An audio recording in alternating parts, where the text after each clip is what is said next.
எல்லோரும் நீங்கள் உயர்வதை விரும்புவார்கள், ஆனால் அவர்களை விட அல்ல. அச்சம் எங்கே முடிவடைகிறதோ வாழ்க்கை அங்கே தொடங்குகிறது.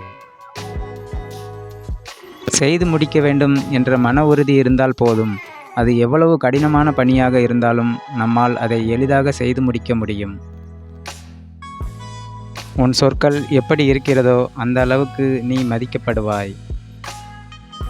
நல்லவன் என்ற பெயரை காப்பாற்ற நியாயமான கோபத்தை கூட பல நேரங்களில் அநியாயமாக அடக்க வேண்டியிருக்கும். காலம் பேசாது, ஆனால் எல்லாவற்றிற்கும் காலம்தான் பதில் சொல்லும்.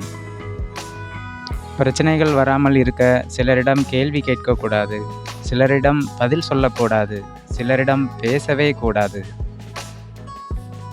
நேற்று வந்த மேகங்கள் இன்று வானில் கிடையாது. அதுபோலதான் இன்று வந்த சோகங்கள் நம்மை தொடராது. இவர்கள் ஏன் இப்படி என்று எண்ணி நிம்மதி இழப்பதை விட இவர்கள் இப்படித்தான் என எண்ணிக்கொள்.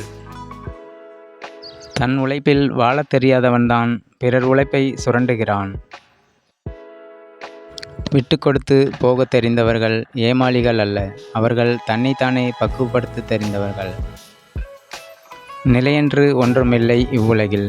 ஒவ்வொரு சோகமும் துன்பமும் வாழ்க்கையில் நல்ல பாடத்தை கற்றுத்தரவே வருகின்றது. உன் அறிவு உனக்கு மட்டுமே உதவும்போது ஆணவமாகிறது. உன் அறிவு அடுத்தவர்களுக்கு உதவும்போது அறிவியலாகிறது. ஓடும் நீர் போல் நல்லதையே நினைத்து நல்லதையே செய்யுங்கள். தீயவை தானாகவே குப்பை போல் ஓரத்தில் ஒதுங்கிவிடும். கோபம் என்பது வலுவான காற்றை போன்றது. சற்று நேரத்தில் அது தணிந்துவிடும். ஆனால் அதற்குள் பல மரங்களின் கிளைகளை அது முறித்திருக்கும். நன்றி, வணக்கம்.